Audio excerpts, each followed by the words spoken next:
Welcome everyone. Thank you for joining us today. And this is Shikira from Creative Pursuit, who's going to do some lovely embroidery stuff with us today. So Shikira, would you like to tell us a little bit about yourself and what you do? Yes, so hi everyone.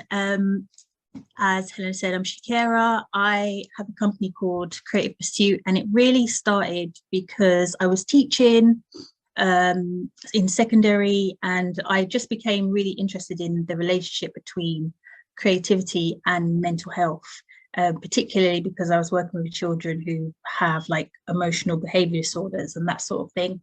And they really struggled with creativity. And through my research, working with like psychologists and stuff, we was really seeing like how creativity can actually benefit people's mental health, but there needs to be an openness, obviously, to wanting to do it in the first place. So I was going through stuff, I didn't want to teach anymore, and I just put everything into my creative journey, and that's how Creative Pursuit was born. And yeah, that's the beginning of it. I've been doing workshops all around up and down the country, and I'm really excited today to be sharing with you some abstract embroidery.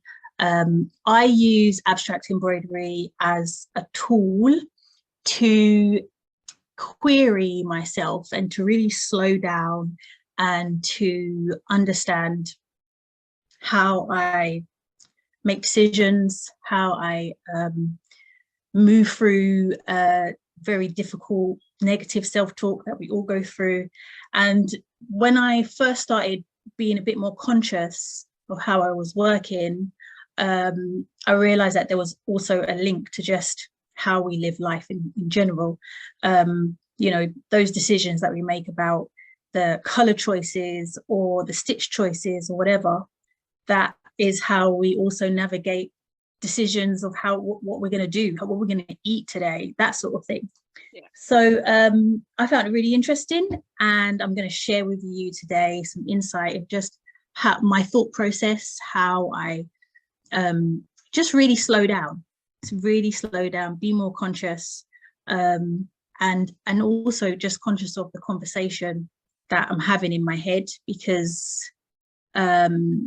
you know, sometimes if we don't have an outcome as well, really good point that I'm going to make, we're always focused on the outcome because we already know what the outcome is going to be. Yeah. But in this, there is no outcome. The outcome is part of the journey, and there's going to be a lot of like self-acceptance that everything isn't going to go right all the time, but you're going to love it anyway. And it's okay. It's okay if you made the wrong color choice. It's okay if you made the wrong stitch choice. It's okay if, as you're going through, it's like, this isn't really working. We just come back to self, find out where we're at, and we make those choices, or like those pivots. So I've got, stop talking. I've got here some examples, and they don't have to be really big. This was a big one, but they don't have to be big. I always like go for the smaller ones, because you can finish them in a couple of, you know, a day or two. And I know that there's also that thing of like when something is going on for too long, then you lose momentum. So I found that keeping them small is really nice. And you just grab your stash, whatever you have. I actually had this orange fabric that I've been dying to use, but everything just, you know, like I bought the fabric and it is so nice, but then when I got it home, I was like, oh, it doesn't really go with anything. Today I thought, to hell with that, and we're just going to make it work. So, and that's part of this process as well. So we're just going to make it work. We have some roving wool, we've got beads, we've got yarn, we've got embroidery threads, just everything. I also thought today, one thing I haven't done in any of these is just applique on fabric as well. Like, honestly, it's endless. You could do anything. So there's no pattern to follow. It's just you and how you feel. So the first thing I've got here, like I've got I'm just going to empty the whole thing out. Old bees. I did do some prep, but I'm imagining that your stash will be much bigger. I've got like all of my embroidery threads here that I went through. I've got so much roving all here.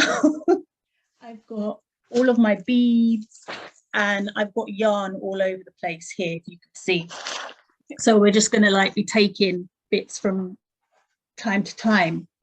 But I thought that what we would start off with is with some roving, because that's like my favorite. I just love the texture of it. And this one I blended, but it's similar to, if you're on John Arbon Textiles website, they have the knit by numbers, and it's similar to the colors olive or green grass green mustard or mustard, and I've like blended a few of those in there just to make this color. I don't know if you can see the different colors that are in there. So it's similar to that one, or the Harvest Hues tops, which is leaf green or bracken. So you could try out those ones. I'm going to put it into the hoop because that's obviously the first part of this. And just looking at my notes here. So one of the things that I always find, and it's really important as well to like help you grow your confidence as well when you're making decisions in terms of like when you're designing stuff, because in effect, like you are designing an abstract piece. It's coming from you, and also nobody's one is going to be the same. It's going to be your own individual perspective. So first thing I thought to myself, as I was saying to myself, I'm using this color regardless. Yeah, I'm not going to talk myself out of it. I thought, okay, let's get all the oranges in. So I got orange beads. I got some orange threads here that I've already opened, because that's another thing I always do, open up new threads when I've got loads already opened. So I thought, let's go for some different hues of yellows and oranges. I love the trend right now of the green and orange. Yeah, that kind of complementary colors. Yeah, I really love that. And I love the lilac as well. Adding the lilac in there. So I thought, oh, we could do that. Notice my lilac tablecloth too. So coordinated. Yes. And and this too. Yeah. So nice bright summery colors. Yeah, like in theory, nice sunny days. I don't know if it's sunny where you are today. It's sort of half and half here. Yeah, it's not massively sunny, but it's still hot though. That's the other thing. Like, it's so hot, it's just sticky. Yeah, definitely summer colors for summer weather. Yes. So when I'm sewing with the roving, I use it's a massive needle that you use for like soft toys. Yeah, and a really big tapestry needle. Really big one. And I always use a needle threader as well, because I just like the ease of things. I'm not trying to prove anything to anybody that I can put thread a needle without. So definitely easier for tops. Yeah, definitely easier. And also I do recommend using an open weave fabric as well, just for the ease of when you're working with tops as well. So if you are using like a tighter woven fabric, it just tends to not tear, but it just leaves the hole in there. Whereas if you've got an open weave fabric, it just goes in with a bit more ease. And if you wanted to take it out, you could always just mend the fabric by putting the fibers back in place. Yeah. So I have no idea what I'm doing. I'm doing this with you. So we're just going to go with the flow. And that's part of this process. So I'm just going to go up. Right now, I'm like, I suppose because I've practiced this so many times, one of the things I think that you will probably be feeling is, what if I make a mistake? And what if it doesn't look good? And those kind of thoughts start to creep in. And what I do always say to myself is, but what if it doesn't? What if it goes really well? What if it looks really cool and you'd never have thought of that if you didn't try? Exactly. So we acknowledge those negative thoughts, but we also acknowledge that there's also another outcome entirely that could happen just from trying. Yeah.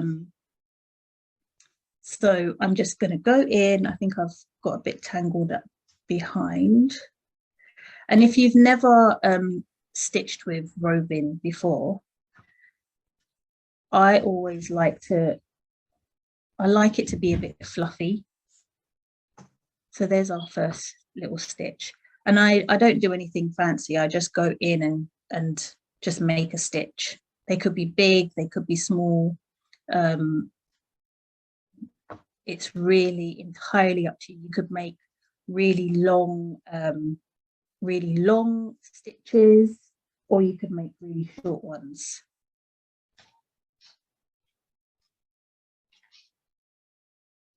You can see what you're saying about, well, when you're doing the roving, it makes sort of a hole in the background, but as soon as you sort of fluffed it up a bit, you can't see them anymore. Exactly.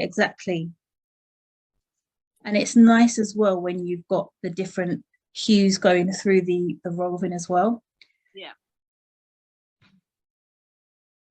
So like you can go in quite tight. Be different on each bit. Exactly.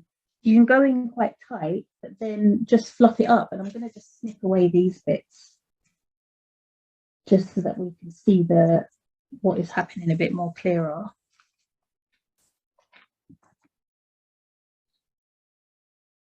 And also I find that like when you're doing embroidery like this as well, problem solving is also something that you will explore, like without even realizing. So for example, just then it was like, oh, this isn't happening here.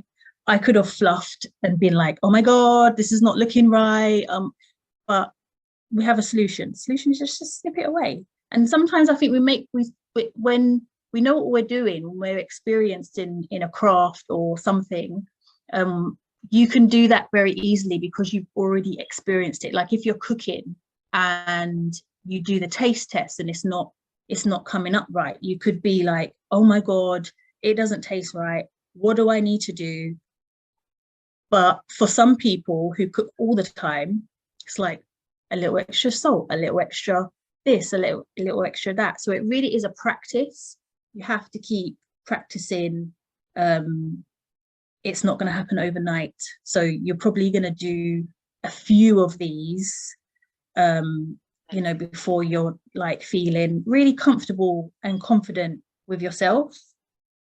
Yeah, like go in with it, just see what happens, and if you exactly didn't like it, you now learn and you can do a different one next time. And that's the point, Helena. That was an excellent point. Like you now learnt.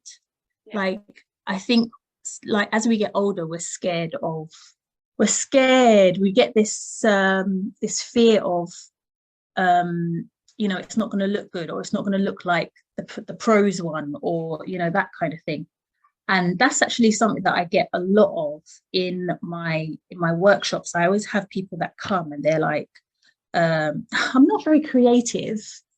And it's like, well, what do you mean? You've just come to a creative workshop and you're not very creative. But I think you are. And that's just like the first thing that people say. And it's a complete lie. We are all creative. We just lost it, maybe. It just shows in different ways as well, because exactly, like my creativity might not look like yours. Yeah, some people are like, painting is very creative and you've got to do all of that, but like knitting, you're just following a pattern. But it's never just following a pattern. So the same for embroidery. Like, sometimes you are following a pattern, but you're still the one who's making it, so it's still your creative choice to do that color or that stitch. Exactly. And I think because people get so hung up on the outcome, on what the expectation is of what it should look like when they do it, instead of just being you know, just feeling like an accomplishment. You made it to the end. It might not be what you wanted it to be, but what did you learn from it? You know, they just get hung up on the outcome, and this takes all of that away because there's no outcome. You just have to do it. Yeah. Joanne has just asked in the chat, how do you trim it on the back, or do you just leave it? I just tend to just leave it. It gets a bit knotty because I'm going in and out, so it's kind of, I mean, this bit is not knotted, but I would either just go behind one of the other stitches. Sorry, there you go. I'll go behind one of the other stitches just to tuck it away, or I just leave it. Like this one is quite matted, so that's not going to move anywhere. So yeah, I think I might just do a little bit. I've got, oh, I forgot I blended. So this is the one, I forgot about this one. This is the one that is similar to the Harvest Hues. It's more darker. So let's add in a little bit of that and see. And this is such a great way to just use up stuff in your stash. Like if you, I think every crafter has loads of stuff in their stash that you could use. So it's a great way to use up stuff. I probably still got all the little beads from like when I was a teenager and made all those tiny bracelets. Yeah. Exactly. Exactly. And I just love bead shops anyway. Like we used to have a really good one here in London. I think it was just called the London Bead Shop, but it left some years ago. Place to visit. Such a dangerous place, but it's gone now. So like now it's a bit harder to source beads, but I do love beading. I think the other aspect of this also is that you learn is to trust yourself. Sure.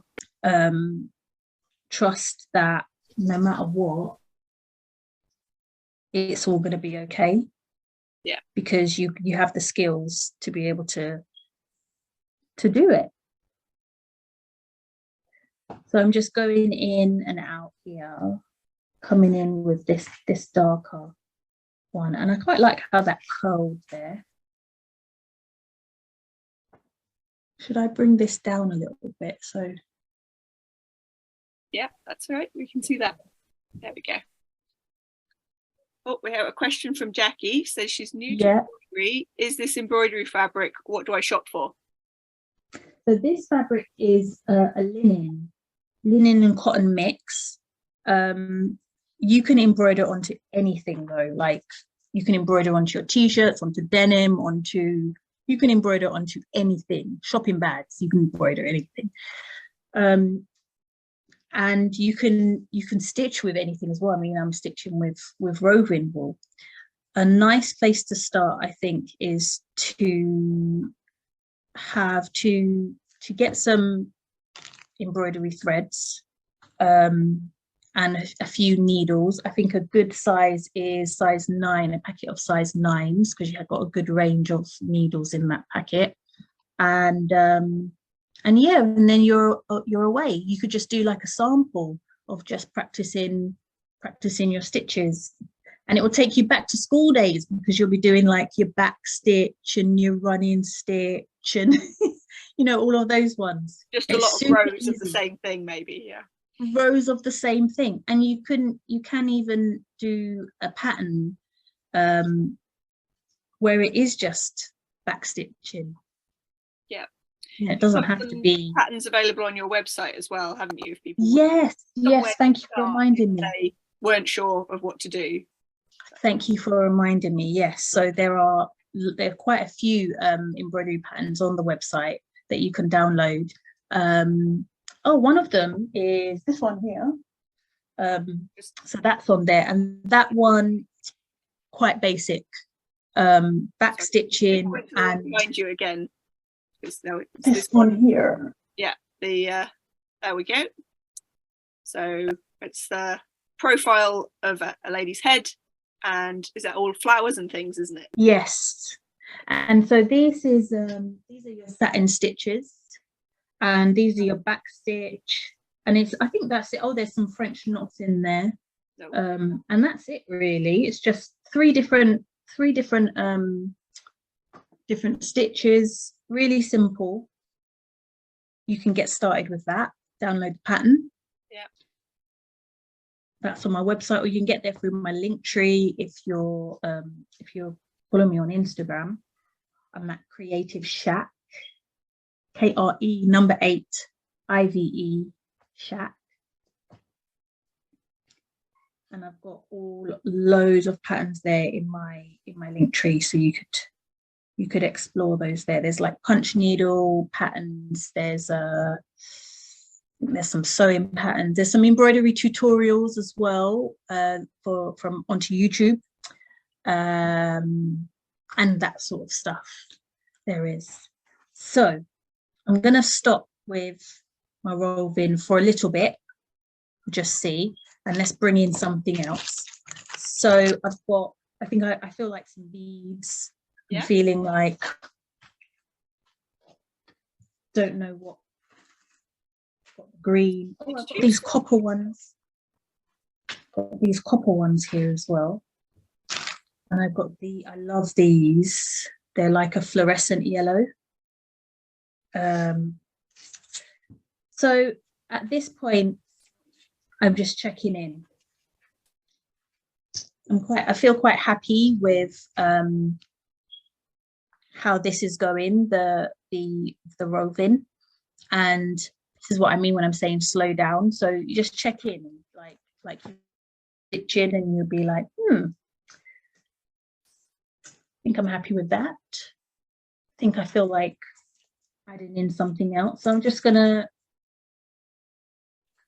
thinking in my mind, like, maybe it'll just be like a splash of something there, or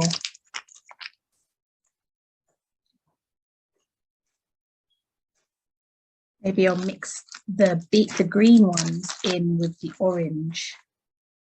That'd be nice. Kind of. Yeah. So a bit just like adding some texture where they're the same color, but they. Yeah. I think that kind of. Let's do that. So you need, for these seed beads,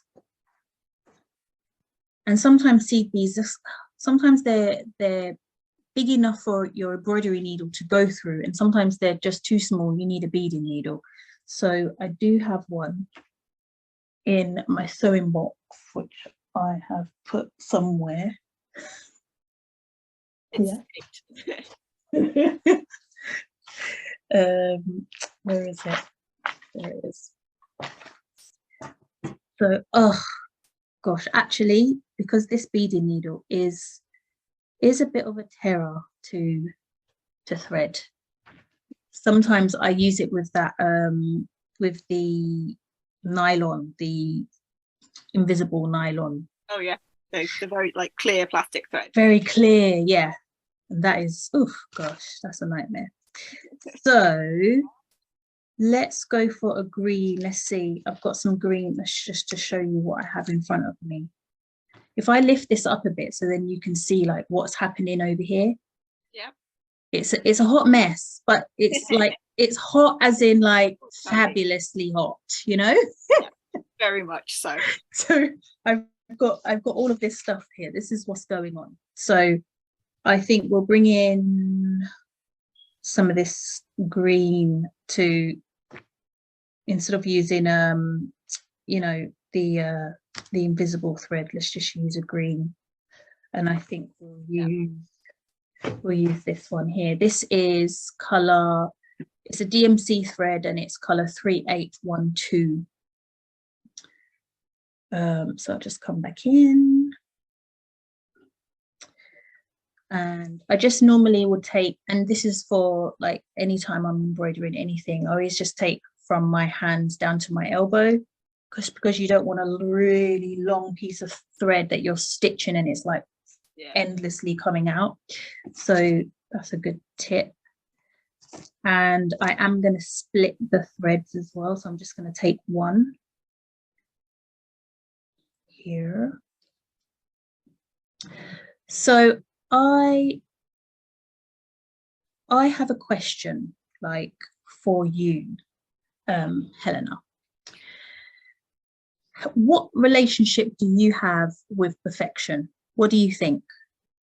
I do try to be like, that's fine, particularly with knitting. If like there's a stitch that's gone wrong, if it's not going to make everything I knit after that be wrong, then I'm quite happy to be like, no one will see, it's fine.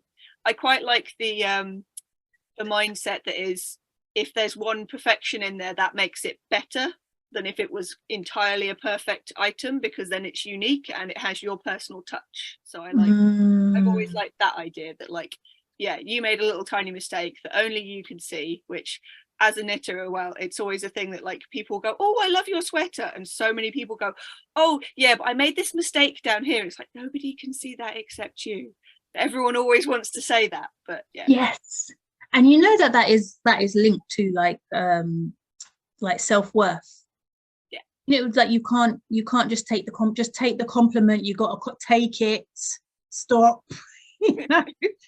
But yes, I don't mind too much if things aren't quite working, and yeah, I'm happy to just start again and try over. But I think it probably has taken a while for me to get to that idea, because like in art classes at school, I was definitely that kid who was like, I can't draw, so this is just awful and I hate it and I don't want to do it anymore. But again, that's partly finding which craft you like and what you want to play with. And I feel like at school, where it was a bit more, it felt more rigid as to what you were doing. So but yeah, it's like you just got to let yourself play and try something. Like if you're interested and that's why you're trying to do it, then work out how it's fun for you, because if it's not fun, why bother?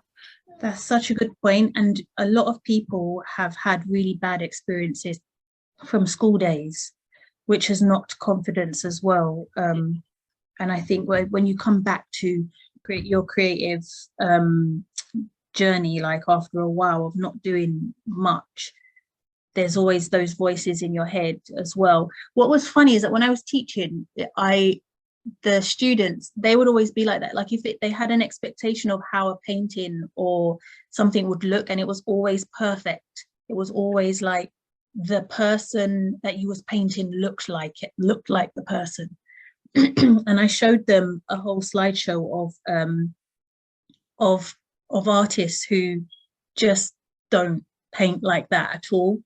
And they were like, that's rubbish, that's this. And I was like, do you know that these are like world famous artists? A lot of money for these if that's how you draw. Exactly. And so your idea of your expectation and your idea of what is perfection and what is perfect is actually, it's not true. It's totally not true.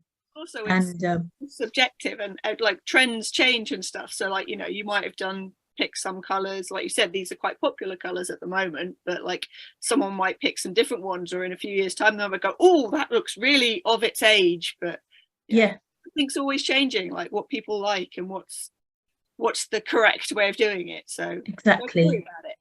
Maybe you'll just be famous in 200 years. Exactly. Or maybe you're just like, it will come back around and you'll be like, oh my God, I already did that. I'm like, yeah, we noticed the trends are late. In the yarn industry, the like, you know, the on-trend colors, they don't actually filter through to like knitting and yarn for like several years. So by the time you probably bought the yarn, figured out what to make, spent a year making it, that color will probably be back on trend again by the time you're done. So. Wow. And you know what, actually, because I've recently started knitting as well. Yeah. And I always I could knit, but if I had somebody there with me, and I wasn't really confident doing like reading patterns. Yeah. And so anyway, I knitted, I started knitting a jumper, and I thought that I was doing it right, but I wasn't. I had to undo the whole thing and start again.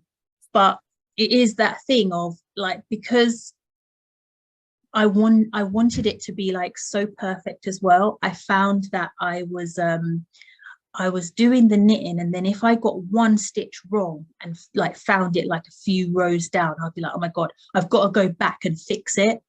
And then like after like just agony of getting like so far with this thing, I was just like, what are you doing? This is so silly. Actually, nobody can see it but you. Like the same thoughts. But it's just crazy how we could talk ourselves out of something, you know, because at the end of the day, I just want the jumper. Like the other thing, maybe not so much with the jumpers, but like, you know, that when you're learning something, it takes a while, or when you're starting up, it's like, you know, yeah. you throw away the first pancake is a very common like trope. It's like the same thing. Like, try some embroidery. It's just one to try out. If you don't like it, don't put it on the wall. But at least you learned something. Yeah, at least you learned something. You can put Yes. it away in a box, and you can just look at it when you want to come back and see how you did something, or how well you maybe improved. Because that's the other thing, like with the spinning as well, lots of people are always like, I spun this my first thing of yarn, what do I do with it? And I always remind people, it's like, you've made a work of art, you don't have to do something else with it. Just put it on a shelf and look at it. Because quite a lot of the hand spinning that I've done in my lifetime has never turned into anything except a nice ball of hand spun yarn. So it's still That's the next thing that I want to do. I want to try and spin some yarn. Yeah, well, you've got lots of videos on here which you can watch. Yeah, I've got like loads of, I bought 2 bags of what do you call it? I'm new to the whole no, it wouldn't be, what is it, fleece. Oh yeah. Why did you do that? No, just that's the different one. Like, it's a good one to start with. It'll be fun. I think that would be really fun for the embroidery too, like if you've got the like locks and the fleece and you get all the fuzzy bits. But yeah, no, it's fun to try and learn different things. And Yeah, spinning with the fleece is another different one to spinning with the tops. So all sorts of fun different skills. I was just looking, there's a couple of comments from people in the chat, and Joanne was saying it's great that she can use up all her different types of stash, which is, yeah, we've all got too many different types of stash. exactly. And that's what's so wonderful about this, is that you don't have to go and buy anything. Yeah. Maybe only some roving if you want to have that kind of effect, but I'm sure you have enough stuff in your stash, most definitely. She's way too much of a perfectionist for her own good, and usually ends up re-knitting things multiple times. So who does that? Bex. Oh wow. You need to try some embroidery and just let it be and see what happens. Yeah. Oh my God, I can't even, I mean, I suppose, oh, that would hurt my feelings. Yeah. Penelope says, who wants to be famous? Just much prefer to just be, which, yes, that's the best way to do exactly it. Exactly. And that's great. Exactly. So I'm going to stop with the beading. I don't know if you can see. Oh, sorry. Yeah, Beck said she think you would enjoy spinning, especially making some art yarns, because it's a very similar concept. That's what I want to, I'm going to try.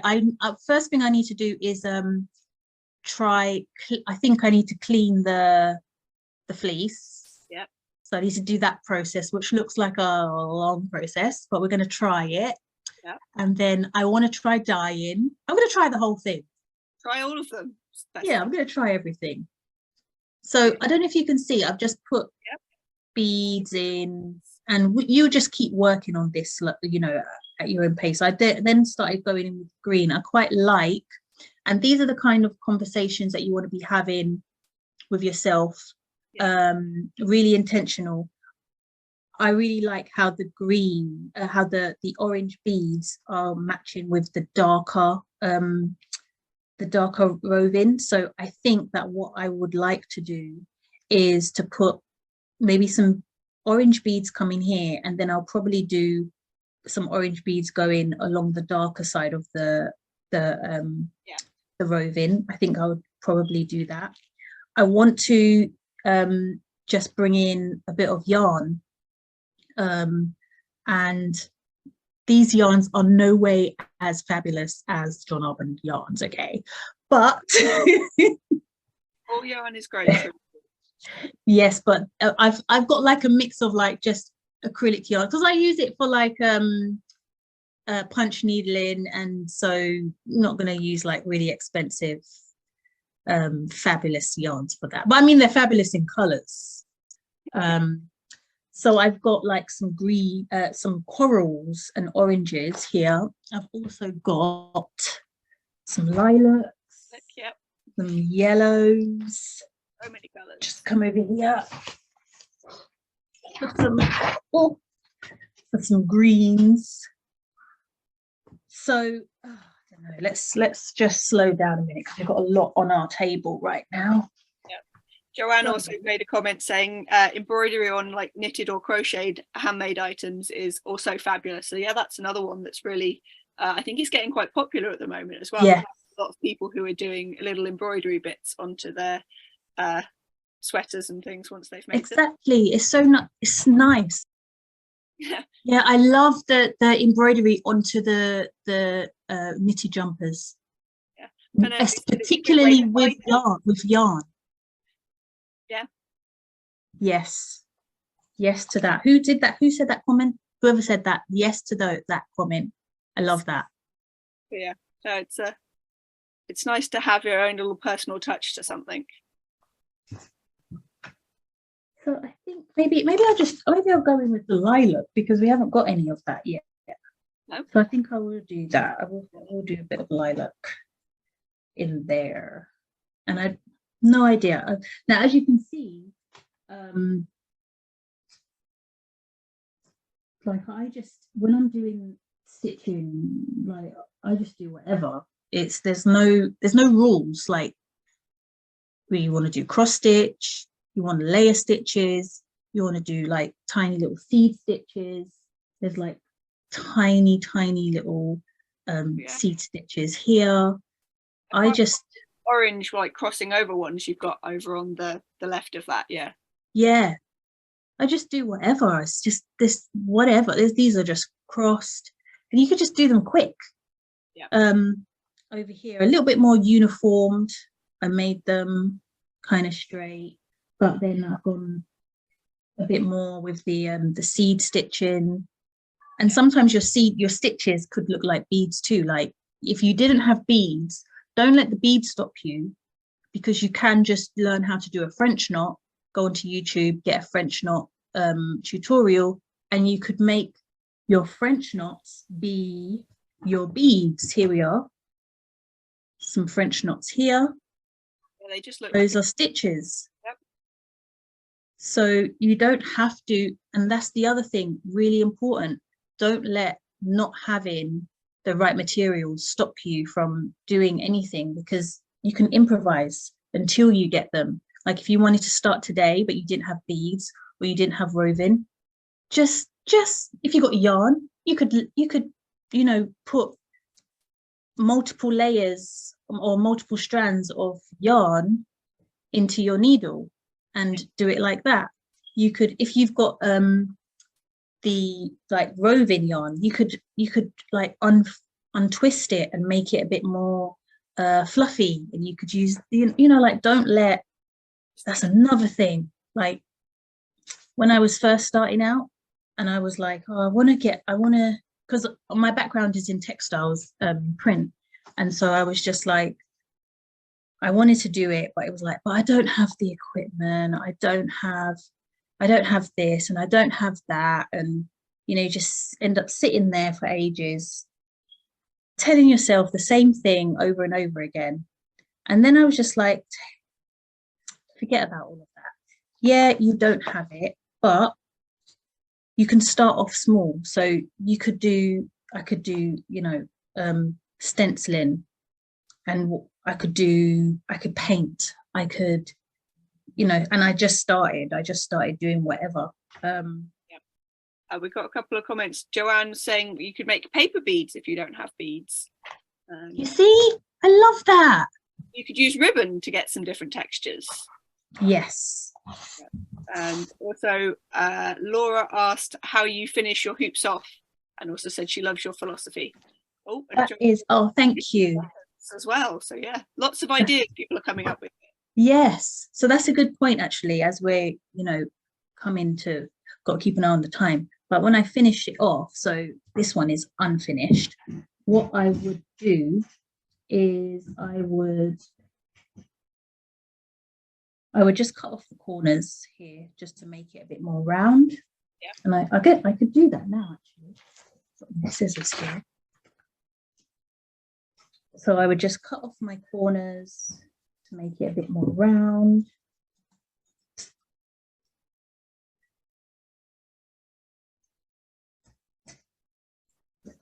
And you're basically just going to do like a running stitch. This is if you want to leave it in the hoop for displaying. Exactly. But this could also, you know, you could make it turn into like a little brooch, take it out of the hoop, yeah, and find a way. That's one thing I am going to try.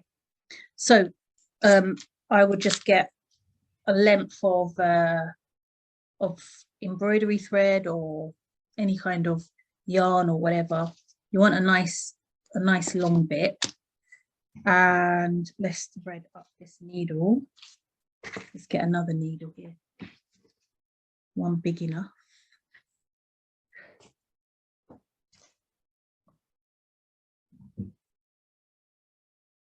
There we go. And what you're going to do is just knot the other side.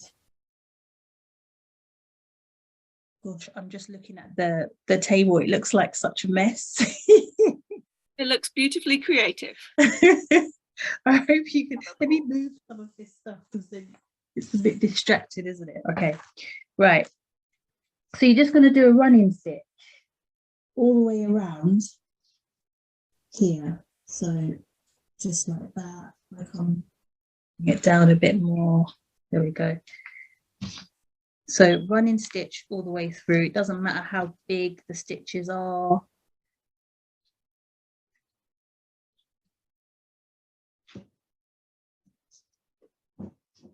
There we go. So we're doing that all the way round. And one thing as well, I would say, like becoming conscious of how it feels, you know, like when you're choosing a color, sometimes you're choosing colors. I always just find it when I'm choosing colors, and I think because I always wanted to be really good at making the right choices in colors, because color is so important, and I always feel a lot of pressure when it comes to that. But I always feel like in my stomach I always get a bit tight, like if I'm not sure if I'm making the right decision. And one thing that I've learned that I have to do is when I start to feel like that, I have to step away from it and just go and do the washing up or go and watch some TV. But I'll always be thinking about, like, what are you really feeling? Why are you feeling that way about that particular option? Yeah. And then I might just go back to it, try a few different other options, and step away from it again and have a good think. And this is what I say when I'm saying like that it can relate a lot to like life choices that we make. Because sometimes you don't get the time to be able to make decisions in such a slow and considered way, but most of the time you do. And it's just great if you're able to like come back and to yourself and really sit with and hold what you're really feeling about that thing. And when you practice it in this sense, when it comes to like those big decisions, you can go and have a bath and you can sit with that big thing that you're making the decision about or whatever. And that's why I say about the relation between the creativity and our lives as well. Yeah, if you go away, the rest of your brain will keep thinking about it, even if you're doing something else. And exactly, make a decision for you while you were doing the washing up. Exactly. Yeah. So I've done the running stitch there all the way around, And then all you're going to do, I've finished it off. So that's where I started. Yep. There, and I've just finished it off next to it. And all we're going to do is we're just going to pull like just magic. like that. And then we just knot it. And you could, if you want to be really perfect, you could put on there a bit of felt on the back and then just do a blanket stitch to secure it on there. You could put some wadding inside of it just to make it a bit of cushiony. You could finish it off like that, or you could just enjoy it straight away without all of that. You're going to put it up on the wall. You don't necessarily need to have hidden all of that because you won't. Exactly. So I'm just going to knot it. I'll just knot it here in this. I guess if you were going to do it on something that you were like going to wear or something, it's just a case of tidying it up as much as possible. Yeah. Like if it's on a jumper or something, maybe do that thing with like the little felt patch, just carefully like stitch it behind. Yeah. So it doesn't get brushed against things or something. Exactly. Or if you want to give it to somebody as a gift, then nice little finishing touches. But if it's just for you, just enjoy it straight away. There's no need for all of that. Yeah. So I've just knotted it, and that is how we finish off our hoop. Yeah. Just so. Does anybody have any other questions they want to ask Shikira? Because we're coming up to the end of our hour soon. So yeah, if you did have a question, just pop it in the chat while we're watching that one. Oh yeah, we have Penelope saying you could make another and then join them together so that you've got two back to back to go. Yes. Hang them up, then you can see that. Yeah, lots of people saying you're very inspiring and they like all the work. Oh, good. What I'll do is because I was thinking, like, obviously we're not going to finish this in this session, but I was thinking I will finish it and I will put it up. I'll send a picture to you and you can, post it so that everyone that came can see how it ended out, how it ended up in the end. We'll be able to send everyone and here's the finished item. Yeah. And also, if you do make one, to go and make their own one. Yes, and if you do, then please share it with me.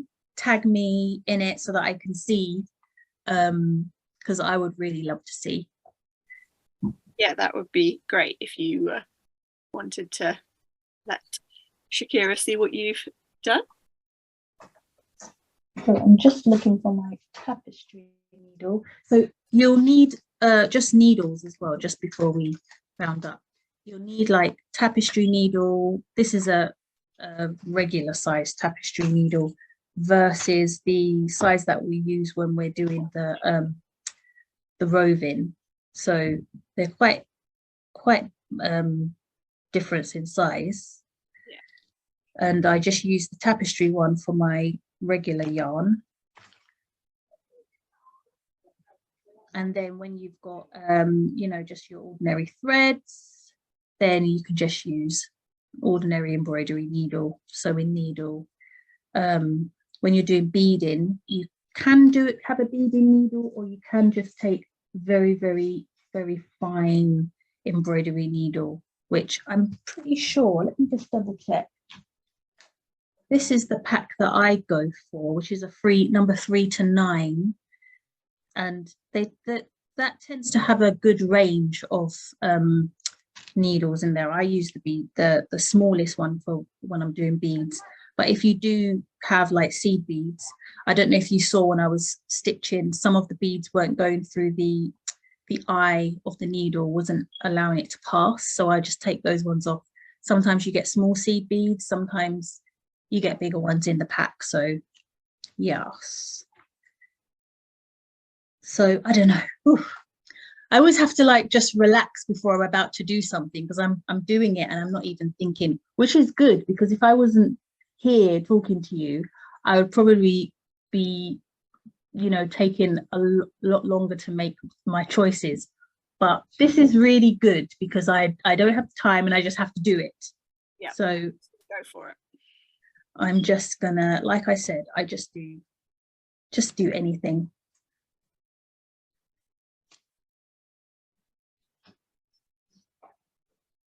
Yeah, it's nice adding another colour. Yeah. Pop a little bit more.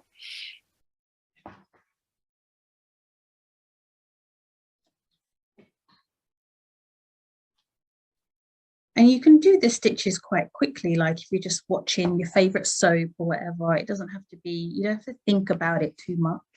Yeah. And I just had a thought, actually.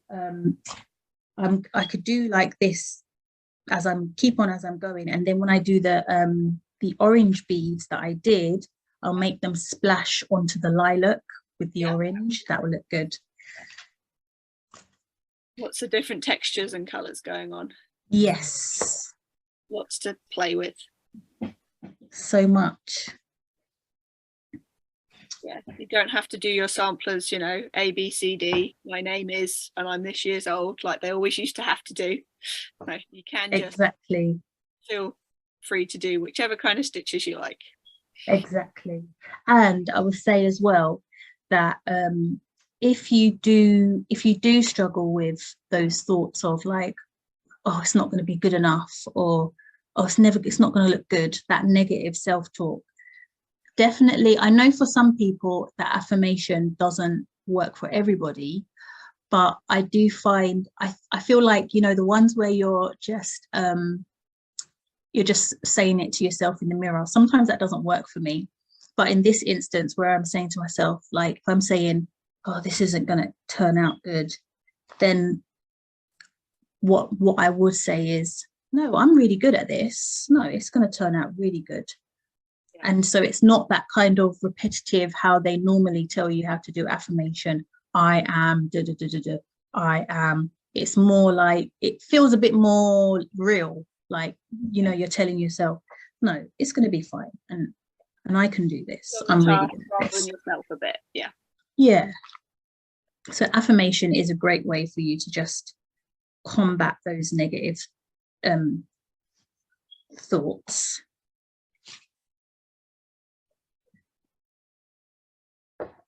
And that's how we do abstract embroidery. That's been very interesting to talk to you about, and it's been lovely and just mesmerizing watching you stitching all of that.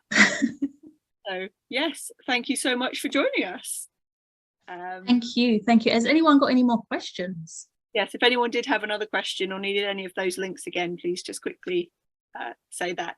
But yeah, it's been really lovely to see your work, and yeah, to see how you do your methods and like learn your philosophy. It's been really nice to like think about how we are mindful about our creativeness. It's just, yeah, and how it's always positive. You just have to think about it that way. Yes. So I'll leave you with some words. Just self-acceptance, trust yourself, you know how to do this. And if you are really struggling with some negative thinking, then affirmation is your tool. Yeah, that's great. Yeah. Penelope is asking, what is the large thing hanging on the wall? So this big things here. Yeah, this is macrame wall hanging.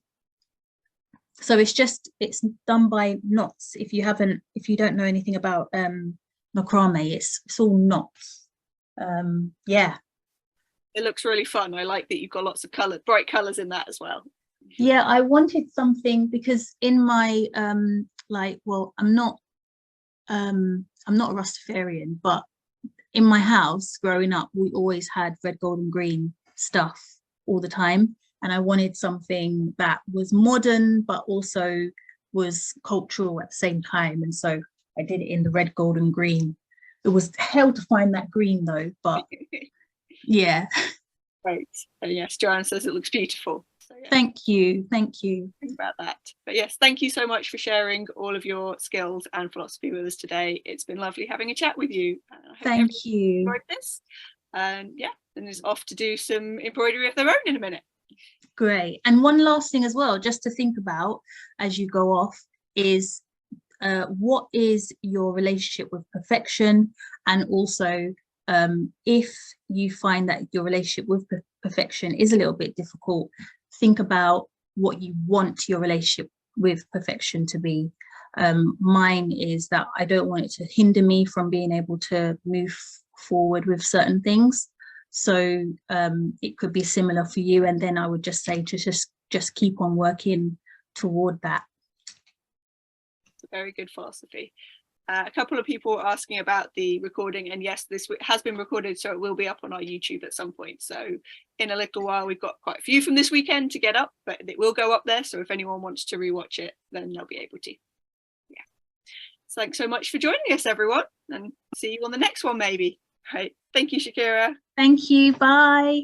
Bye, everyone.